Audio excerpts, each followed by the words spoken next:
Yohana 5:39. Mwayachunguza maandiko kwa sababu mnadhani ya kwamba ninyi na uzima wa milele ndani yake, na hayo ndiyo anayonishuhudia. Wala hamtaki kuja kwangu mpate kuwa na uzima. Angalia, amesema maandiko yananishuhudia mimi. Maana yake Mwanzo mpaka Malaki. Alafu atema hamtaki kuja kwangu ili mpate huo uzima. Huo uzima yeye ameutoa wapi? Unaenda kwenye mstari 45, anaanza kueleza habari ya kwamba uzima unatoka ndani ya Yesu. Musa aliandika. Aliandika wapi?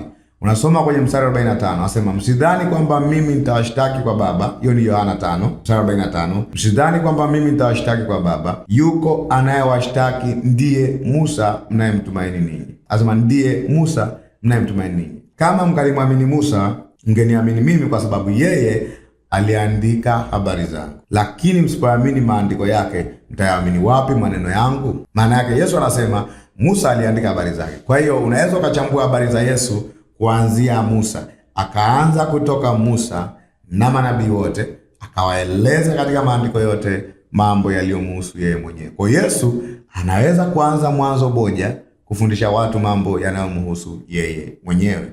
Hilo ni jambo la msingi ambayo Yohana, mwandishi wa nyaraka za Yohana, Ufunuo wa Yohana pamoja na Injili ya Yohana, yeye alitumia mtindo huo huo kufundisha habari za Yesu. Unajuaje ameanzia mwanzo? Angalia, hapo mwanzo kulikuwako neno, naye neno alikuwako kwa Mungu, naye neno alikuwa Mungu. Hiyo ni Yohana 1:1. Huyo mwanzo alikuwa kwa Mungu, mwanzo. Kwa hiyo ameanzia mwanzo. Akasema vyote vilifanyika kwa huyo. Maana yake uumbaji, anazungumzia kutokea hapo mwanzo, vilifanyika kwa huyo, wala pasipo yeye hakikufanyika chochote kilichofanyika. Kwa hiyo anasema Yesu alikuwepo kwenye uumbaji kule mwanzo. Ndani yake ndimo ulimo kuwa uzima, na ule uzima ulikuwa nuru ya watu.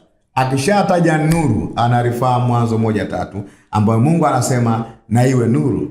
Asema nayo nuru yang'aa gizani, wala giza halikuiweza. Siku ya pili yake amuona Yesu anakuja kwake, akasema tazama mwana kondoo wa Mungu aichukuaye dhambi ya ulimwengu. Kafika kule kabisa kuanza kuelezea kondoo walipokuwa wanachinjwa kwa ajili ya dhambi. Filipo na yeye anaeleza habari za Yesu zinapatikana wapi, na anapanga kabisa Musa alafu manabii. Filipo akamwona Nathanaeli akamwambia, tumemwona yeye aliyeandikiwa na Musa katika Torati. Tumemwona yeye aliyeandikiwa na Musa katika Torati alafu na manabii, Yesu mwana Yusufu, mtu wa Nazareti. Kwa unaweza ukachambua habari za Yesu kwa uzuri kwa kuanzia kitabu cha Mwanzo, kwa kuanzia vitabu 5 vya Musa.